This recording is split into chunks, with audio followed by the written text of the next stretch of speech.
Molly Jacobs was an ordinary 16-year-old teenage girl. That is, she was hormonal, perpetually rebellious, and perpetually angry at her mother.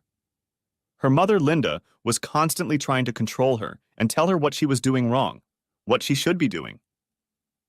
She didn't like her friends. She didn't like the way she dressed. In short, she was a real control freak.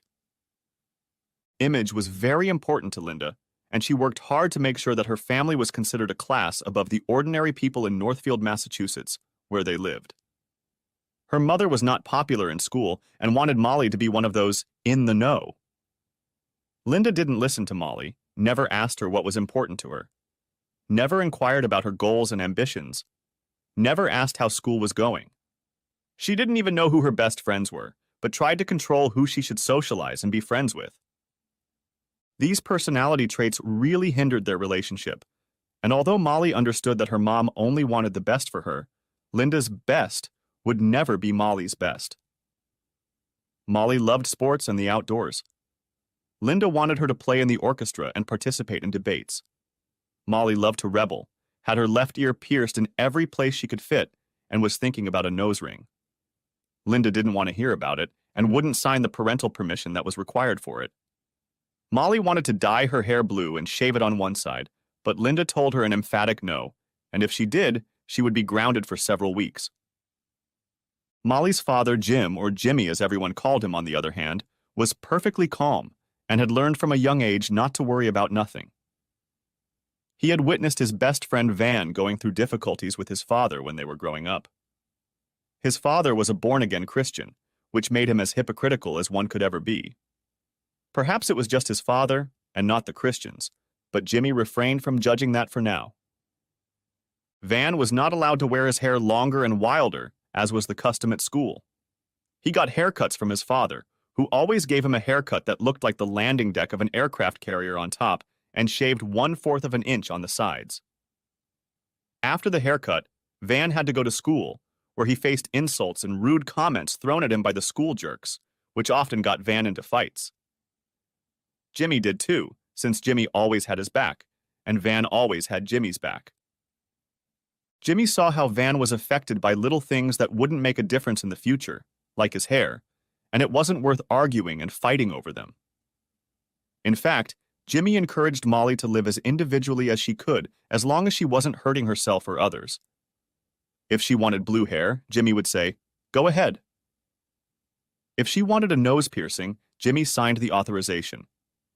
Jimmy was calm, but he had 2 hard rules: no lying and always show loyalty. He told Molly that you had to make your feelings known, that you had to speak up, that you couldn't keep secrets. He said, "Molly, secrets can burn a hole in your personality and your life.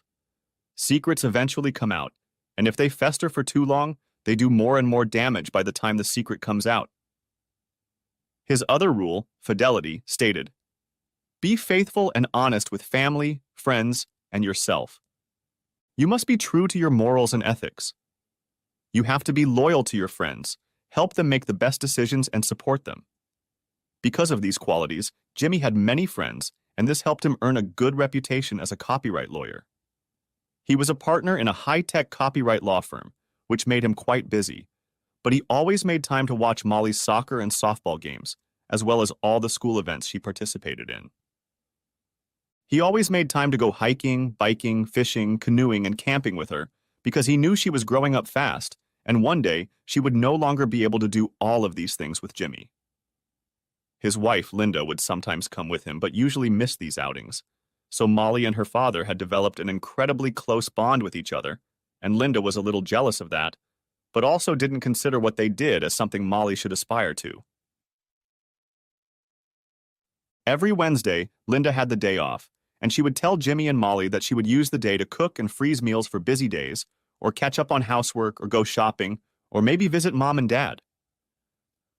Many times when Molly came home, she would see Jimmy's older brother Dan driving his pickup truck down the street as if he had just been in the house. When she would ask Linda if Uncle Dan had come by, she would sometimes say no, which seemed odd, since why else would his pickup be parked on her block? Sometimes she'd say yes, that Dan had come by to ask her about a landscaping project he was going to help them with, or to borrow Jimmy's tools, or to see if Jimmy was home to talk to him. It all seemed a little odd to her, but her extended family was odd to say the least. Linda usually got home before Molly, who finished school at 5:30 after sports practice, and always got home before Jimmy, which meant no earlier than 6 and no later than 9 in the evening. On this day at school right after lunch, at about 12:30, Molly started having severe cramps caused by her menstrual cycle. She asked her teacher if she could go to the nurse and convinced the nurse to let her go for the afternoon. She pulled out her cell phone and called her mother Linda, but the phone immediately went to voicemail. She tried calling again and got the same result, so she left her a short message. "Mom, I'm not feeling well, so I'm leaving school. It's only 10 blocks, so I'll walk. But if you get this message, you can pick me up. I'll take Maple Street home. Thank you." Molly walked home, but Linda never called back. She's probably working out or shopping or doing something. Figures. She gets mad if I don't answer her calls or texts right away, but when I call her, nothing. Once around the street corner in her neighborhood, she saw Uncle Dan's truck parked in the driveway. He probably needs more tools or something, she thought. Molly walked up to the house and saw that the door was locked, which struck her as a little odd, but instead of ringing the bell, she pulled out her keys and opened the door. The first floor was dark and quiet, and when she returned to the kitchen, no one was there. She dropped her backpack and looked out into the garage to see if Uncle Dan was rummaging through the workbench for tools, but it was empty there too. When she returned to the house, she heard sounds coming from upstairs. Intrigued, she quietly climbed the steps and walked down the hallway to her parents' master bedroom. She peeked behind the door jamb and was stunned to see her mom, Linda, and Uncle Dan. She quickly stepped back, shocked and in tears. She didn't know what to do, but as the anger at her uncle and mom's betrayal of Jimmy's dad and herself crept into her brain, she was angry, very angry. Molly came into the room and shouted, You cheating, damn it! How could you do this to our family? And you, Uncle Dan, you entertained your brother's wife. I hate you both, you miserable pieces of shit." Dan and Linda looked over, confused that someone was there, and then recoiled in horror when they saw Molly filming them and yelling at them. Molly turned and ran down the stairs. Linda screamed, "Oh God, no, Molly, no, please come back. It's not what you think it is. Please, Molly, come here and talk to me." She ran down the hallway after Molly, but Molly was at the front door before Linda could get off the landing at the top of the stairs. Linda ran back in and yelled to Dan, "Get dressed and start the car, we have to catch her. We have to convince her not to tell Jimmy. It will destroy him, and it will destroy us both. Hurry up!" Oh God, what have I done? She broke into sobs and Dan shouted, "Okay, you can cry and have a guilt attack later, but get dressed and let's go." Molly ran to the end of their block, across the street and through the backyards of the next 3 blocks. She didn't know what to do. Her phone rang, and she looked down to see Linda calling her. She remained silent until the ringing stopped, and a minute later it rang again. She didn't answer, and the call went to voicemail. She decided to run 1 mile to the 9-mile nature trail by the creek. She and her father used to hike and jog on these trails, and they had a favorite resting place that was located on an elevated area near the creek bank. It was a spot between 5 massive cottonwood trees that formed a small grassy area naturally screened from the trail behind the trees. Daddy and she called this place Our Trees and would sometimes race each other down the trail to see who would get there first. Molly went behind the trees, sat down, put her head in her lap, and began to cry. How could her mom do this to her dad and to her? How could Uncle Dan cheat on Jimmy, her brother, with his wife? Tears streamed down her cheeks. She continued to ignore her mother's calls, not wanting to talk to her, not now and probably never again. She was in trouble, and when that happened, she always reached out to her father. By this time, Linda had called Molly several times, but there was no answer. However, she saw and picked up on Molly's voicemail message that she wasn't feeling well, was leaving school and looking for a hitchhiker. Linda was kissing and fondling Dan on the coach when those calls came in, and she ignored them, figuring that Jimmy was probably just calling to see how things were going, and the last thing she wanted to interrupt was a call from her husband. She was already feeling a sense of guilt that was overlaid with a sense of lust at doing something wrong and secret that added a thrill to her life that she couldn't seem to give up. She had been having fun with Dan behind Jimmy's back and on Wednesdays for about 10 weeks now. She knew it had to end. She knew it was interfering with her relationship with her family. She knew that if word got out about it, her marriage would turn into a complete disaster.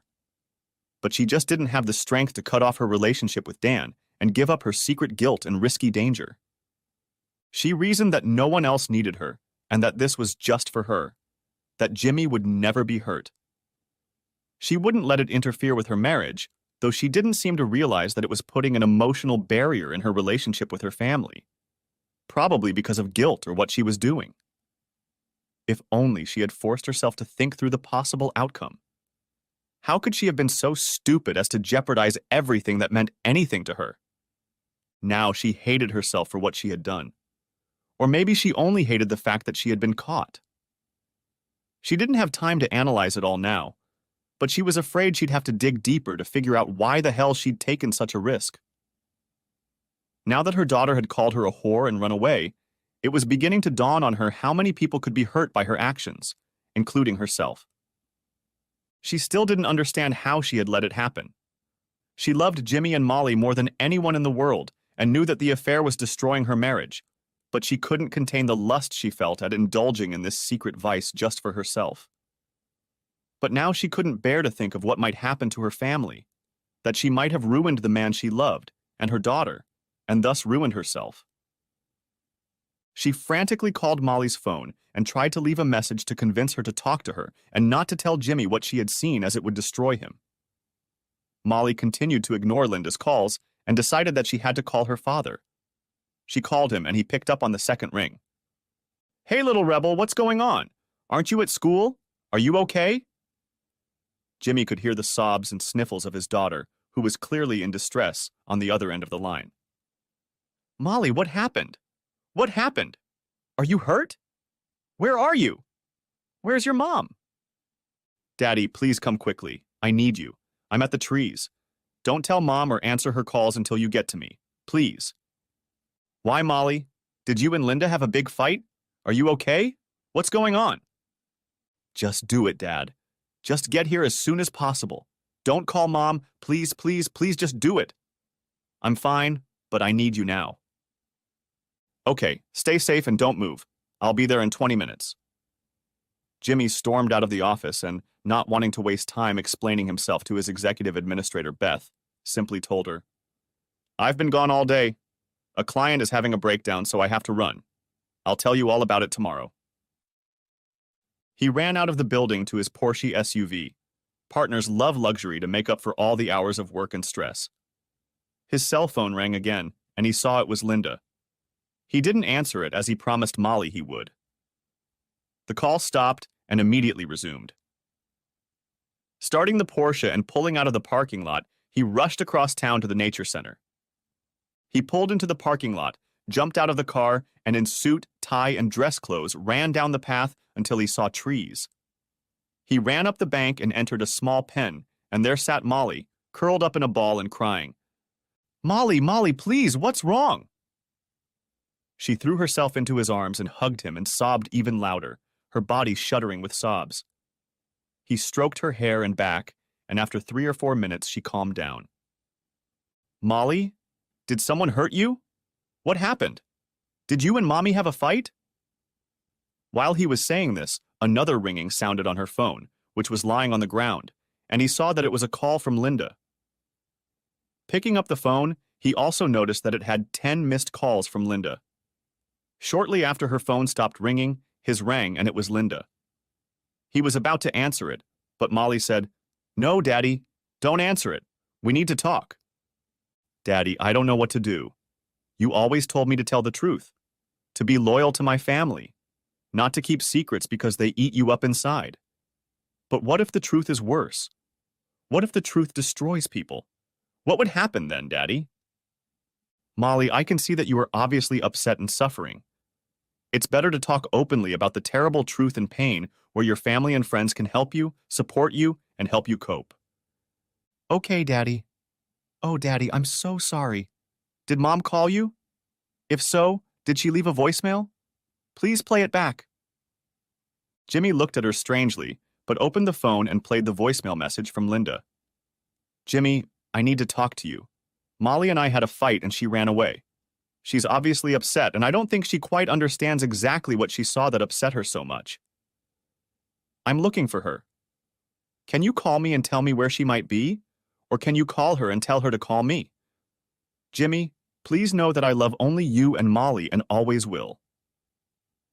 It seemed like a very strange way to end the message, but Jimmy put it aside and looked at Molly. Molly let out a sarcastic growl upon hearing the message. She said to Jimmy, "Now let me turn mine on." She played the first voicemail message from Linda, and in it, Linda could be heard sobbing, saying, "Molly, it's not what you think. It doesn't mean anything, just a harmless and senseless act. Please call me and talk to me about this before you do something stupid. Please talk to me before you talk to Dad." Again, Molly replied, "Yeah, sure, just a harmless act." Jimmy looked at her in confusion and asked, "What's going on, Molly?" Molly replied, "Daddy, just bear with me. Let's turn on the next voice message from Mom." She pressed the play button, and Linda, as if pleading, said, "Molly, please talk to me. Don't tell anyone, especially Dad. It would ruin him and our family." At these words, Molly jumped up and vented her anger. "Yeah, screw you, Mom. You're taking it out on me that I'm ruining the family?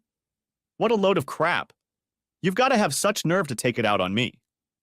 Jimmy was confused and said, "Molly, you've got to tell me what's going on. Spit it out." Molly replied, "Dad, are you sure? You heard her. It's going to ruin our family, although I think Mom already did it anyway." Jimmy looked at her and said, "Molly, you can't go that far and not tell me.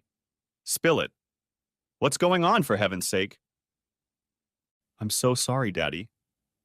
I wasn't feeling well at school, so I decided to go home and called my mom a few times to give me a ride, but her phone was off. I got home, and Uncle Dan's truck was parked in the driveway. The front door was locked, so I unlocked it and went inside. There was no one on the first floor, and then I heard a noise coming from your bedroom, and I quietly went upstairs. I'm so sorry for you, and me, and our family, Dad. Here, you better watch this video, I think." She handed her father the phone, dropped her head to her knees, and began to cry softly again. Jimmy hit the play button, and the entire shocking, disgusting scene Molly had witnessed was shown in full color and with sound. The video was short and ended with Molly's screams and her verbal abuse of Linda and Dan, which brought them out of their state of carnal bliss. The looks on their faces when they saw Molly standing in the doorway were hard to watch. It was a mixture of pleasure, quickly dissipating, then shock, fear, shame, guilt, anger. It all blended into a study of human emotion in less than 5 seconds of screen time. Jimmy had turned off his phone, and now his head was leaning to his knees, and tears were beginning to fall. Why? God, why? How could she do this to us? And to my brother? How could they betray me like that and disrespect me so much? He couldn't bring himself to say more. Molly came close to him and, putting her hand on his shoulder, said, "I'm so sorry, Daddy. I feel the same betrayal and shock. I never want to see any of them again. I hate them for doing this to us, to you, and tearing the family apart." By this time, Linda had been unable to reach Molly or her husband. She called his office, and the receptionist could only say that he had left urgently to see a client and said he wouldn't be back today. She said she would take a message and offered to call him and make sure he knew that his wife was desperate to talk to him. Linda muttered, "No thanks," and hung up. Dan and Linda had given up on the idea of finding her by driving around in his truck, so he walked back to the house and stopped in the driveway. The house was dark, Jimmy's car was gone, and it was doubtful that Molly had returned. Dan looked at her and said, "Linda, I hope Molly doesn't do anything rash or stupid. I hope she doesn't talk to Jimmy. You know he'll never forgive us for that. I think I need to get home before Amanda figures out where I am, and I guess I'll just keep my head down and see what happens. Damn it, why were we so stupid?" Linda looked up at him and could barely speak through sobs and tears. Drop me off, Dan. I need to think about what I'm going to say to Molly. I have to get to her before Jimmy finds out. I have to convince her that it doesn't mean anything, that if she tells Jimmy, our lives will be ruined. With those words, she called Molly again, and the call went to voicemail again. She sobbed into the receiver. Molly, I'm so sorry. Please realize that it didn't mean anything and it's over. Please call me before you talk to anyone. Please don't tell Jimmy, it will destroy us all. With those words, Linda got out of the car and walked back into the house. She called out to Molly, knowing there would be no answer. She ran to the bedroom, took off the sheets, picked up her scattered clothes, and put new sheets on the bed. That's what she'd done on the Wednesday after Dan left for the past 10 weeks. She sat down on the bed and cried. Why did I do this? Why did I risk my marriage and my family's respect for this? Come to think of it, she didn't even really like Dan. And she certainly didn't love him. Her love for Jimmy had never waned, but looking back on her behavior, she saw how emotionally she had begun to push him and her daughter Molly away. Why did she always pick on Molly so much? When had she stopped having open and loving conversations with Jimmy? When was the last time she made love to him and showed him any meaningful affection or connection? What the hell was wrong with her? She thought long and hard about it. Probably a lot of it had to do with the excitement and trepidation of doing something behind my family's back that was meant just for me. It felt so wrong, but that's partly what made it so exciting. And my life had become so boring, and she felt like no one else needed her. Molly didn't need her, and with Linda's attitude, Molly pulled away from her and broke off her open and loving relationship with Linda. Jimmy didn't need any excitement. He had it all in a fast-paced career as a lawyer that left no time for her. What time he did have, he channeled into Molly, especially since she had pushed him away emotionally. He knew that their lives were completely incomplete, but he stopped to interrogate Linda about what the problem was and whether they should see a counselor. She had turned him down, telling him that everything was fine. She thought he had emotionally withdrawn from her in response, and it seemed that Jimmy didn't need her. But now she realized that it was her fault. Dan had told her how attractive she was and how much he needed her. He couldn't find the same comfort and feelings in his wife Amanda that he was getting from Linda. And since Amanda was 6 months pregnant with their second child, he wasn't getting much attention at home.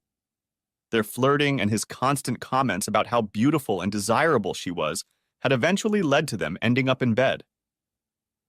But now Linda remembered the look of hurt, pain, disgust, betrayal on Molly's face. Molly had called her a cheap whore, and she couldn't disagree. She also thought of Amanda, about Dan and Jimmy's relationship, about their parents and her parents. Why am I only now realizing how painful and horrible it was? I ruined my life, and I did it without even thinking about the possible consequences or why I did it. She collapsed on the bed, curled up and cried and cried and cried until she fell asleep. Jimmy and Molly remained sitting by the trees, crying and talking to each other intermittently. Molly asked, "What are we going to do, Daddy?" Jimmy replied, "Molly, I don't know what we're going to do. I have so much anger and hurt inside me from being hurt by the women I have loved and shared my life with. And also the older brother I grew up with and thought he always had my back. And now you're in the middle of this mess too, knowing that our family life will never be the same again.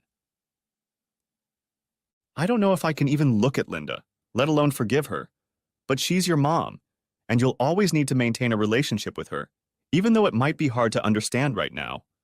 But right now, let's just get a hotel room and try to calm down, get some rest overnight, and deal with how we feel tomorrow." With those words, they drove downtown and booked a room at the Hilton. Jimmy decided that tomorrow he would work from the room and then call the school office and tell them that Molly was sick. That way, they could work for a couple days and then decide what to do over the weekend. Tomorrow, when Linda would be at work, if she went to work, of course, Jimmy would go to the house and get clothes and toiletries. They would have enough for 3 or 4 days while they decided what to do. Jimmy also called his friend Jack Wilson, who was the district attorney for the city, and briefly told him what was going on. He told Jack that his wife would probably file a missing persons report in the next day or two, and asked Jack if he could suppress the report and take no action, knowing that Molly was safe with Jimmy and they would be contacting Linda soon. Jack reluctantly agreed, but told Jimmy that he could only hold off until next Monday, so Jimmy should talk and make a plan with Linda before then. Molly and Jimmy checked into the Hilton and ordered hamburgers and fries for the room. Then they turned on the TV, lay down in their separate double beds, and watched TV like zombies until sleep finally distracted them from their thoughts, if only for a few hours. Linda woke up around 10 o'clock at night and saw that neither Molly nor Jimmy had called her back. Oh God, no, she thought. Jimmy must know, or he would have called long ago or been home. Oh God, what have I done? She tried calling Jimmy and Molly's cell phones again, but both went straight to voicemail, indicating they were off. She texted Jimmy a message. Jimmy, I think you know. But please know that it meant nothing, and I only love you. I'm sorry, but you need to let me know that Molly is safe, and you need to come home and talk to me. Please let me explain everything. She really didn't know how or what she would explain to Jimmy. Would he want to know the details? Would it be better if it was limited to that incident and one mistake? She began to think over her story and what she would tell him. She waited until midnight for a call or text reply to her calls, and when none came, she crawled under the covers and tried to sleep. It was a restless night without sleep, full of tears and self-loathing for what she had done and for the pain she knew she had caused. In the morning, Jimmy and Molly woke up early and went to the Hilton for breakfast. Jimmy called the school and said that Molly would be gone for 2 days and called work and said that he would work from home, call his cell phone if he needed to, and his computer if he needed to, but no calls unless he needed to take care of something urgently. He looked at Molly and said, Molly, I'm very sorry that you saw what you did and that you were dragged into this terrible situation. I think you will enter adulthood and face all the challenges life can present you with sooner than I could have hoped. You're 16 now, and I'm afraid you will now see from an adult perspective how important the things I've been preaching to you are. Loyalty, honesty, truth. Being true to your morals and ethics. As you can see, all sorts of nasty things happen in life, but you have to do your best to live by your own code of right and wrong. Mom, for whatever reason, threw that code out the door with her actions with your Uncle Dan, and trust and deceit can't be undone anymore. I'm going to have to think about what action to take, and since you're stuck in the middle of things, I'm going to let you be with me every step of the way, and help me decide what happens to our family next. First, I'm going to call Dan right now and find out what the hell is going on. Jimmy dialed Dan's number, and Dan picked up and said, Hold on, Jimmy. Let me step outside so I don't disturb Amanda. We're just getting out of bed. He ran down the stairs and out onto the porch and then said, What's going on, Jimmy? Jimmy's anger boiled over and he said, What the hell do you mean? What's going on? I think you better tell me what's going on. I want you to honestly, no bullshit, tell me why, when, and how long you entertained my wife. Dan immediately fell silent and said, Jimmy, I'm sorry. It just happened. And once we got started, we went back to it over and over again. But it wasn't about you, Jimmy. And it wasn't that we loved each other or even interested in each other that much. It was purely entertainment. It was just physical relief and a short-lived feeling. I'm sorry, Jimmy, but it didn't really mean anything to either of us. Jimmy, have you talked to Linda? I think you should ask her these questions. I'm asking you, asshole. How long ago? Dan replied, embarrassed, For the last 10 weeks, Jimmy. Every Wednesday, always at your house. Jimmy shouted, Why? Why did you betray me like that? Dan replied, Jimmy, it wasn't about you. It was just the way things happened. I just wasn't getting what I wanted with a pregnant Amanda, and I was so infatuated with Linda that I started pursuing her, and we ended up in bed. I'm so sorry. You have to forgive us, and we can work through this, Jimmy. We both love you, and we don't want you to get hurt or your family broken up. Forgive you, huh, Dan? Look, things are different between you and me. I'm never talking to you or visiting you again. If I see you, you better run because I'm going to punch you in the face. You're dead to me now, and I'll never feel like I have a brother again. Dan began to apologize and protest, asking Jimmy to be reasonable and not let this ruin their relationship. Jimmy, it didn't mean anything. It was just sex. It meant everything to me, Dan. You destroyed my marriage, my trust, my faith, and the bond between you and Linda. Do you have any idea how that affected Molly? So don't tell me it doesn't mean anything. It means that neither of you respected or loved us enough not to hurt us the worst. With those words, Jimmy hung up the phone and decided that this was really the last time he would talk to Dan. Thursday and Friday were spent by Molly and Jimmy working in the hotel room, eating room service food, and occasionally falling asleep watching TV and then going outside to get some fresh air. Linda kept calling, but neither of them answered or even listened to the voicemail. Linda was very concerned and didn't know how she could reach them. She also called Dan, but he didn't pick up or return her calls. Finally, on Friday afternoon, she went to the police station to file a missing persons report. She went to the desk of the officer on duty and said, "My daughter has run away, and I want to file a missing persons report and ask for your help in finding her." The officer on duty began writing down her information, and after getting her name, her daughter's name, her husband's name, and address, he asked her to wait a few minutes and went off to the back offices. A few minutes later, Jack Wilson, the district attorney, came out of there and introduced himself. He led Linda into the interview room and asked her to take a seat.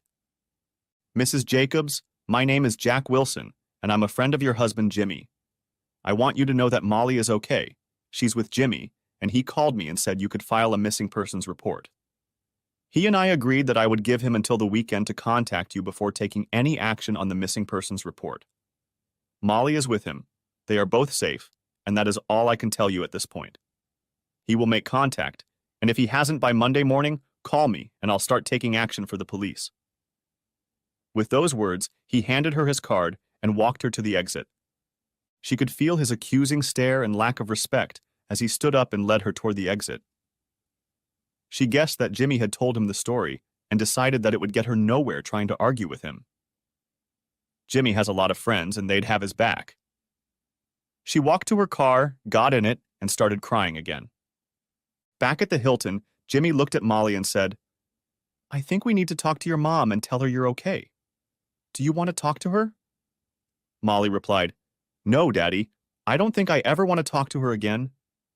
I can't think of a single reason why I would accept what she did, and I can't think of a single apology that would be acceptable. How do you even know she is telling you the truth? How will you ever be able to trust her again? Molly, right now we are hurting. We are in shock and feel betrayed. But time will lessen that pain, and we'll have to decide if we want to move on with our lives or try to work things out as a family. I think we should go to her house, give her a chance to be truthful about the cheating, and then make a decision. We at least need more clothes and toiletries if we're going to continue living in a hotel. Also, you have to go back to school on Monday, so grab your backpack and textbooks and get ready for that. Tell you what, it's Sunday. Let's go there and give her a chance to tell her side of the story, and then we'll decide if we should stay or pick up our stuff and leave. I think we should give her a chance to be truthful and tell us what, why, where, how long, etc." Molly and Jimmy drove up to the house on Sunday morning and walked in the front door. The house was quiet and dark except for the kitchen. They walked into the kitchen, and Linda was sitting at the island drinking coffee and looking into her cup. She looked like she had aged about 10 years since he had last seen her. Her face was puffy, with red blotches. Her eye makeup had been partially washed away by her tears, and she hadn't bothered to wash it off or replace it. Her hair was a mess, uncombed and unwashed. When she looked up and saw them, she immediately jumped up from her chair, ran around the island, and tried to run up to Molly and hug her. Molly threw up her arms and pushed her away and walked to the opposite side of the island, avoiding talking to her mom. Jimmy did the same. Jimmy said, "Linda, we came back to talk to you about what you did and why you think you did it. You've hurt us both tremendously. You've taken away our love and trust in you, and I don't know if what Molly saw and what she videotaped can be brought back. I want to at least give you a chance to tell your side of the story. Linda let out a little cry and her nose dripped. She took a Kleenex, wiped her eyes, blew her nose, and looked at them both. I'm so sorry. Please know that there was nothing wrong with either of you. I love you both more than life, and I don't want to lose you. Jimmy, it was just sex. It meant nothing. It was the first and only time, and it will never happen again. We can get through this. Don't ruin our marriage over a one-time mistake and meaningless fun. After telling that lie, she looked away, and when she turned around, she saw that Jimmy was ready to explode with anger. Looking at Molly, Jimmy said, I think we're going with Plan B. Molly left the kitchen and went up to her room to gather her clothes and personal belongings and grab her backpack. After Molly left the room, Jimmy looked at Linda and shouted, So you're going to use all the standard tricks instead of telling me the truth. It was just meaningless entertainment. It meant nothing. And by the way, your ramblings about it being the first and only time show me that you have no problem lying and deceiving us. I've talked to Dan, and I know this has been going on for 10 weeks and I can't forget that video.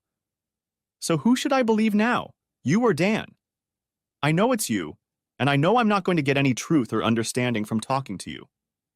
I told Dan that he's dead to me and I'll never see him or talk to him again. It's not easy to do that with you, but that's how I feel at the moment. And don't talk to me about how I ruined our marriage because of one mistake. It wasn't one mistake, it was an ongoing affair that you wouldn't have stopped if Molly hadn't walked in on you. And all you seemed to care about was getting caught. Not because you betrayed and disrespected your family, and you did it with my brother and in my bed, no less. So don't talk to me about throwing away your marriage when you threw it away the first time you started flirting and hooking up with Dan. How do you think your 16-year-old daughter is going to be able to handle what she saw you two doing? I might as well destroy you as I am watching you right now. With those words, Jimmy turned on his heels and ran upstairs to the bedroom. Linda collapsed to the floor and sobbed. She thought she could help her case by lying about how long they had been having an affair and trying to tell him that it was all pointless and he should forgive her. She had never seen him so angry and now wondered if there was even a chance of reconciling with her husband and daughter. She was shocked by the pain and hurt she saw on their faces, but how could she not realize that this was where her betrayal would lead? A few minutes later, Molly and Jimmy came downstairs with their packed suitcases.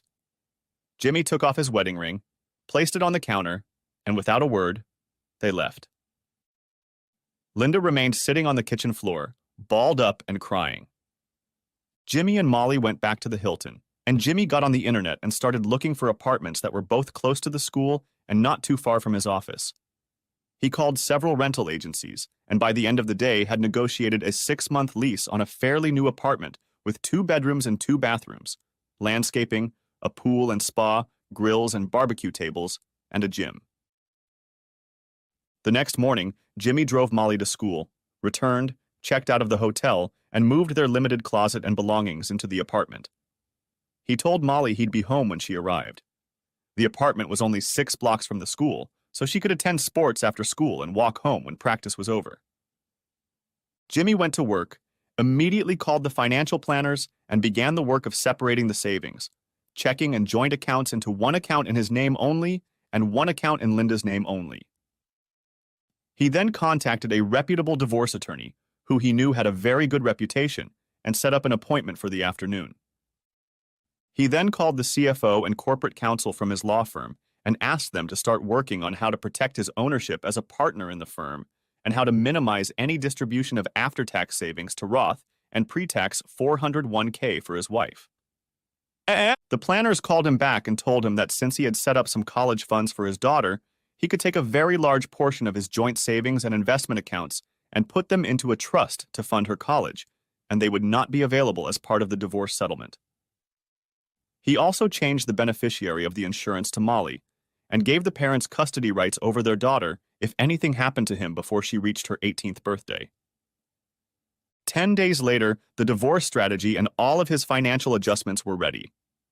He told his attorney to start working on the divorce papers, but not to serve them until they heard from Jimmy. During those 10 days, Linda called and texted Molly and Jimmy begging to talk, begging to go to couples counseling, begging to come home. Jimmy instructed his office security to keep her off the property. Molly went to the vice principal of the school, told him about the situation, and convinced him that she was not to be allowed on school property either. Around this time, Molly received word from Linda's parents. They called her and left a voicemail message that confused Molly. It basically said that they didn't understand why Molly and Jimmy were treating their daughter so badly over a minor disagreement, and how could they be so cruel as to move out and not talk to her. Molly decided to call Jimmy's parents and see if they had heard anything. She got through to them and asked, "Hi, Grandma, how are you doing? Have you been in touch with your family and what's new? I know we haven't seen you in weeks." They replied that nothing new had happened. They were just waiting for Dan and Amanda to have a baby. They said that Dan and Amanda were coming over for brunch next weekend and asked if Linda, Jimmy, and Molly wanted to come over.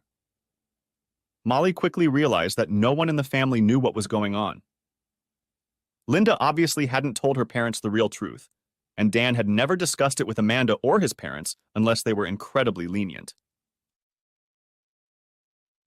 That night, Linda's sister Sherry called Jimmy's apartment and scolded him for taking Molly away and abandoning Linda for such a minor reason as a disagreement over Molly's schoolwork and friends. "How could you be so cruel, Jimmy? It's not like you at all." Jimmy simply said that there were issues between him and Linda that were personal and would take time to resolve.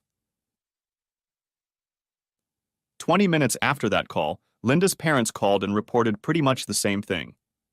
How can you be so cruel to walk out over minor arguments and disagreements? And at the end of the evening, Jimmy's parents called and asked if Linda, Jimmy, and Dan were coming over for brunch. Jimmy asked if Dan and Amanda were okay and if Dan had talked to them at all. Dan said that Jimmy resented him for not returning his tools and that they had a fight about it and weren't talking. Jimmy's mom said, "Come on, Dan, grow up. You can't fight with your family over a little thing like missing tools. Come down this weekend and make up. Besides, we haven't talked to Linda and Molly in a while." Jimmy made the excuse that Molly had a soccer game out of town and they wouldn't be able to make it. Molly realized that Jimmy was trying to serve, but Linda and Dan were not telling anyone the truth about what was really going on. Molly looked at him and said, "It's quite obvious that neither Linda nor Dan have told the family anything close to the real story, and it's your fault." She was furious, but her father just shrugged and said it would sort itself out. 2 weeks later, after much soul-searching, introspection, and conversations with Molly, Jimmy decided that his love for Linda, his resentment for being betrayed, his deception, and his unwillingness to admit that she hadn't kept her wedding vows were too much for him to forgive. Besides, it was obvious that she hadn't taken any responsibility for what she'd done to her family, and neither had Dan. He decided it was over and had his lawyers serve Linda with divorce papers. Linda sat at home trying to decide what strategy she should use to get Jimmy and Molly home so she could get busy repairing her relationship. She realized that she had hurt them, but she still convinced herself that it was just meaningless fun. It was over and things could go back to normal. She told herself that they would miss her and come back, and when they did, she would be the most loving wife and mother she could be. While she was thinking about how to get Jimmy to talk to her, a car pulled up to the house, and a few minutes later, there was a knock on the door. She looked out the window and saw a young man in a suit looking at her. She opened the door and he asked, "Are you Linda Jacobs?" Worried that maybe something had happened to Molly or Jimmy, she replied, "Yes, that's me. Is everything okay?" The young man held out a folder to her and said, "Mrs. Jacobs, you have been served." He took a quick picture of her with the package and then turned and walked back to his car. Linda didn't understand what he was saying, walked to the living room, sat down on the couch, and opened the envelope. Pulling out the papers, she saw on the first page it read, "Petition for divorce." Tears came to her eyes. She dropped the papers, and for the first time truly realized that she had probably abandoned her marriage and her family for some lousy entertainment. A few days after Linda received the divorce petition, Jimmy started getting calls from all over the family. Linda's parents were calling and asking how Jimmy could take her child away from her, move out, and divorce his wife over some minor disagreement and argument. Don't destroy your marriage because you are arguing about the proper way to raise your daughter. Get together and work it out. Then he got a call from his parents. Jimmy, what are you doing? Linda says you're divorcing her, not talking to her, and hiding your daughter from her. She says you're just going through a rough patch in your marriage and that she loves you and wants her family back. Jimmy, that doesn't sound like you. It seems very harsh for just a series of arguments and disagreements. Jimmy's brother's wife Amanda then called and scolded him. Jimmy, how can you stop talking to Dan about arguing over tools? And how can you think about divorcing Linda for such minor reasons? You need help, Jimmy. Maybe see a counselor. Jimmy tried to ignore all of this, and his standard line on the phone was that this was a very personal matter between Linda, Molly, and himself, and they should go back and ask Linda if they wanted to really understand why reconciliation wasn't going to happen and why divorce was the only way out for him. But that didn't help. He kept getting calls.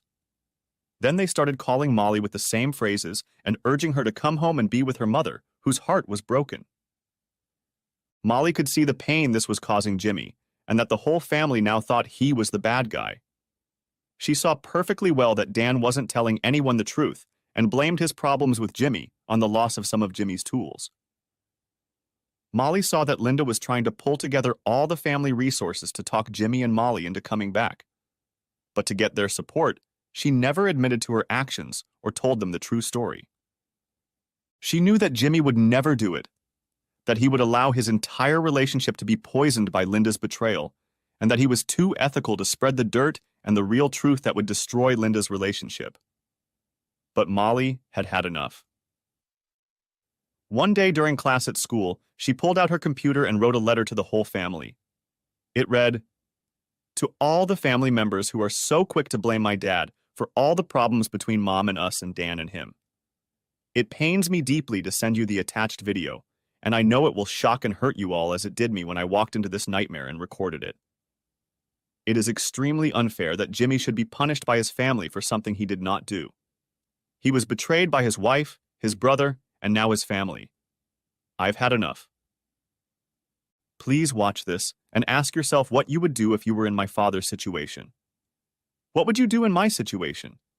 What would you do when two people who you thought loved you, protected you, and would always be on your side betrayed you in the most horrible way and continue to lie about it and are not held accountable? Please watch the attached video in private, and then you can discuss with my mom and Uncle Dan all you want about how Jimmy should react." With that, she copied the entire family. Her father, who she knew would be furious, but she felt it was her duty to support him, and Linda and Dan. Then, with the same old anger and hurt coming back to her, she hit the send button. Linda was at work and hadn't seen the private email, and her phone at work was turned off. As she walked out to the parking lot and got into her car at the end of the workday, she turned on her phone, hoping to see some response from Jimmy to her daily calls, pleading for forgiveness, asking for a chance to explain things, asking her to come home and talk.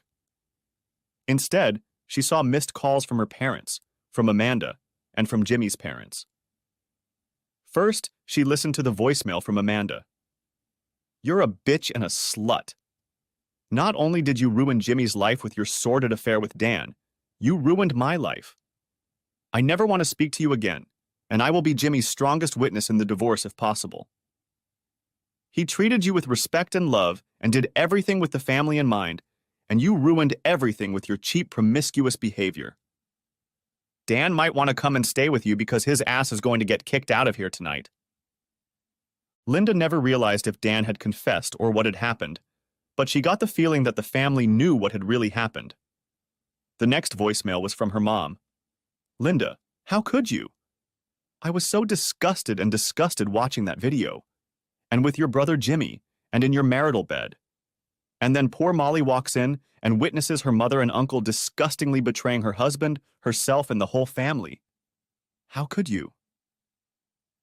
With those words, she sobbed and hung up the phone. Linda sank into the driver's seat and cried. She opened her email on her iPhone and saw an email from Molly. She didn't want to open the video, as she was sure she knew exactly what it was, but did so nonetheless to see how it would look from the rest of the family's perspective. Linda realized it was over. Her attempts to get her family to help Jimmy talk to her and change her mind were in the past. What was she thinking? More lies, more disrespect, and an unwillingness to admit her actions were perhaps as bad as the illicit affair itself. She realized she was just fooling herself. There was no getting that back, not with Jimmy. He was too hurt, too disrespected, and she realized that she had lost any close and loving connection to her daughter forever. She no longer had the right to even act as a parent to her. Any advice and guidance she gave her would be a hypocritical joke. She cried for an hour in the parking lot before she could start the car and drive home. 3 weeks later, Jimmy's lawyer called and informed her that since she hadn't signed and returned the divorce papers, he had scheduled a court hearing to be held in 2 weeks. He suggested that she hire an attorney and prepare. Linda went to a lawyer on the advice of her friend who had cheated on her husband and was going through a divorce. She told the lawyer honestly and openly about what she and Dan had been doing and how she had gotten to this point. After reviewing the documents, the attorney told her, "Your husband is being quite generous with his behavior, as everything is split 50-50. It doesn't look like he's hiding any money or trying to influence you in any way by publicizing the video. Except for one thing. He is asking for 100% custody of your daughter. It's very rare for a judge to grant that, so at this point I think we'll just go to court, dismiss that part of the divorce petition and leave it up to the judge." When they appeared in court, she saw Molly and Jimmy for the first time in 8 weeks. They looked rested, and Molly looked older and more mature than Linda remembered her. Neither Jimmy nor Molly even made eye contact with each other, and when she tried to talk to them in the hallway before entering the courthouse, they just turned and walked away. "I'm so sorry, please don't hate me forever. I know I don't deserve your forgiveness, but I can't bear the thought of you hating me forever. If you could find the strength to at least maintain a relationship, I would be very grateful." With these words, they entered the courtroom and the proceedings began. When they got to the point of 100% custody, the judge faltered and was ready to rule on the standard 50-50 split. At that point, Jimmy's attorney looked at Molly and said to the judge, "Your Honor, before you make a full decision on my client's case, my daughter has asked to come up to the bench and talk to you a little bit." The judge responded that this was very unusual, but given her age, I would allow it. Molly stepped forward, and both attorneys also approached the bench to listen. Molly addressed the judge. "Please, Your Honor, I don't want to live with my mother. She has damaged our relationship beyond repair. If you award her custody, I can honestly tell you that I will run away. I will not stay in her house one night. I'm going to ask you to watch this short video and realize that this is exactly what I stumbled upon one day when I got home from school early. The man in the video is my uncle, my father's brother. It went on for 3 months and probably wouldn't have ended if she hadn't been caught." With those words, she started the video and handed the judge her phone. His demeanor and body language changed as he watched the video. He handed the phone back and asked everyone to return to their seats. He said, "I am going to give 100% custody to the father, as per the petition. So the father is not going to pay child support, and given his salary, I'm not going to ask the mother to pay child support. However, with respect to custody, I am going to order that the mother will have weekly 2-hour visits with her daughter. For the first 6 months, these visits will be in counseling sessions paid for by the father. He is invited, but his presence is not mandatory. This counseling will be an attempt to see if mother and daughter can develop a relationship for the benefit of their future lives." With those words, the judge left the courtroom, stood up, and retired to his chambers. Linda leaned over the table and cried as she looked at the ruling for 100% custody of Jimmy, but at least she had a faint glimmer of hope that with the help of a psychologist, she could mend her relationship with her daughter and perhaps with Jimmy. It was all she had hoped for in her life now, and she desperately wanted to at least make sure her daughter knew that she loved her and realized that she had not only hurt Molly, Jimmy, and the rest of her family, but had ruined her life in the process. No one is without pain, and perhaps the worst pain and hurt that Linda's cheating brought to her was her own. Epilogue. 1 year later. Counseling with Linda and her daughter Molly was successful to some degree. Linda was able to better understand why she might have acted the way she did, and it seemed to her that Molly was able to understand it because of the work the counselor was doing. Not to say that Molly could forgive or justify the act, but she could clearly see that Linda was just as hurt, if not more hurt, than Jimmy and her. Molly realized that despite everything that had happened, she loved her mother and began to spend occasional weekends living in her apartment and spending time with her. Linda learned to treat Molly as an adult, to let her make her own decisions and never criticize her for those decisions. They both knew that if nothing changed, they would be friends with each other in later life. Linda kept apologizing until one day, Molly said that they should just forget about it. Put it in the past and never talk about it again. Linda tried to get any information she could out of Molly about Jimmy, what he looked like, whether he was seeing someone, whether he seemed happy. Molly could see that Linda still loved him very much, but she knew that Jimmy could never trust her or love her again. So Molly never encouraged her mother to dwell on Jimmy, but instead encouraged her to start dating and look for a new beginning in her life. Jimmy never attended any counseling sessions. He was able to reconnect with his parents, and he developed a close relationship with Amanda and her children. She left Dan and was building her life anew. Jimmy, true to his word, never responded to Dan or his parents' attempts to reconcile with Dan. If Dan came to any holiday party, dinner, or event with his parents, Jimmy did not show up. Jimmy hadn't spoken to or seen Dan in a year, and was still confident in his decision to never see or speak to Dan again. For the past year, Jimmy had been consumed primarily by his relationship with Molly and secondarily by work. He didn't go on dates or have fun with guys. Molly had encouraged him to live his life and start dating, and she felt that maybe he was close to getting back into the dating scene. Looking back on her actions, Linda still berates herself for what she did. A 10-week affair with meaningless entertainment, exciting for a moment, but devastating to the lives of those she truly cared about. The guilt and pain she had caused by her actions never left her. She tried to deal with the depression and guilt by becoming a better mother, a better daughter, a better friend, and a better employee in all of her relationships, but she knew her life would never be what it was or could have been. Actions have consequences, and she was stupid enough to think of no consequences when she was possessed by the cheap thrill of illicit entertainment. She threw away the best life she could have had for herself. She confronted her daughter with the reality of adult pain and problems much sooner than she could have hoped. She threw away the love, trust, partnership, and joy she had in her family and knew she would never experience it again. The end. Thanks for watching. I hope you enjoyed it. So subscribe to my channel and watch the next video.